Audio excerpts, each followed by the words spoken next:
এই মায়াপুরের প্রতিষ্ঠাতা হচ্ছেন ভক্তিবিনোদ ঠাকুর। আমাদের নবদ্বীপেতে সকলেই ভুলে গেছিল যে মহাপ্রভুর জন্মস্থানটা কোথায়।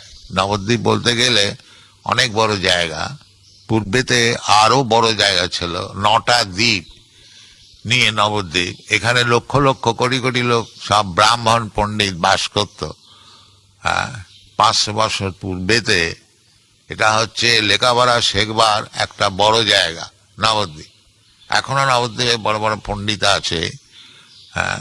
বাংলাদেশে নবদ্বীপ, উত্তরপ্রদেশে বারাণসী, এইরকম দারভাঙ্গা, এরকম সব জায়গা সব ছিল যেখানে, যখন এখন সব ক্যালকাটা ইউনিভার্সিটি, অমুক ইউনিভার্সিটি সব হয়েছে, পূর্বকালেতে এই সব কতকগুলি জায়গা লেখাপড়া শেখবার ছিল।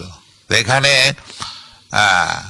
নবদ্বীপের চৈতন্য মহাপ্রভু জন্মগ্রহণ করেছিলেন। আপনারা সকলে জানেন তার পিতা সিলেট থেকে এসেছিলেন, গঙ্গার ধারেতে বাস করতেন। নীলাম্বর চক্রবর্তী ঠাকুর, তার কন্যা শচী দেবী, তার সঙ্গে বিবাহ হয়েছিল, এই সমস্ত আছে।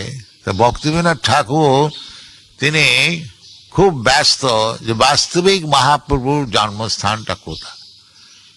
লোকে প্রবাদ যে মহাপ্রভুর জন্মস্থান লোপ হয়ে গেছে, কিন্তু তিনি মনে করতেন যে লোপ কি করে হবে, নিশ্চয়। এই জগন্নাথ দাস বাবাজি তিনি এই মায়াপুরে যেখানেতে যোগপীঠ আছে, এখানে তুলসী বন ছিল, তিনি ওখানেতে ভজন করতেন। তিনি ভক্তিবিনোদ ঠাকুরকে বলেন যে এইটি হচ্ছে মহাপ্রভুর জন্ম। তো মহাজন জিনগতস্য পন্থা, জগন্নাথ দাস বাবাজি মহারাজ, তার অনেক বয়স হয়েছিল, কেবল হরিনাম করতেন। তিনি বৃন্দাবনে ছিলেন, তারপরে এখানে এসে বাস করতেন। তার কথানুসার ভক্তিবিনোদ ঠাকুর এই জায়গাকে উন্নতি করবার জন্যে আপ্রাণ চেষ্টা করেছিলেন। তিনি যতটা সম্ভব তার অর্থবৃত্তির দ্বারাতে এখানে জায়গা সংগ্রহ করেছিলেন। তারপরেতে একটা ধাম প্রচারিণী সভা তৈরি করেছিলেন, যে সকলে এ বিষয়েতে একটুখানি ইন্টারেস্ট নেন, নিয়ে ভালো করে হয়। আর তিনি এটাও আশা করেছিলেন যে এইখানেতে মহাপ্রভুর কথাটা কোনো তো দোলো কথা না, যে এক একটা লোকের যেমন দল আছে, আজকাল অনেক সব দল হয়েছে, অমুকের দল, অমুকের দল, অমুকের দল, আর সেই সবগুলো ধোঁকাবাজিগুলো ধর্ম নামে চলছে।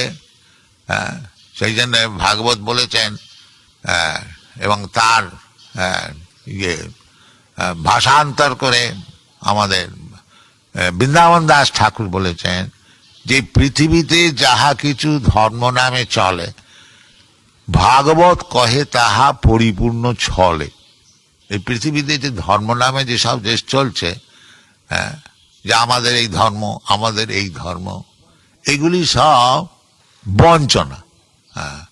ধর্ম কখনো আলাদা হতে পারে। যেমন সোনা, সোনা যদি কেউ বলে এটা হিন্দু সোনা, এটা মুসলমান সোনা, এটা খ্রিস্টান সোনা, এ আবার হয় নাকি? সোনা সোনা, সোনা আবার হিন্দু আর মুসলমান খ্রিস্টান হয় নাকি? না, এটা হচ্ছে ভ্রম, এইগুলো হচ্ছে চিট।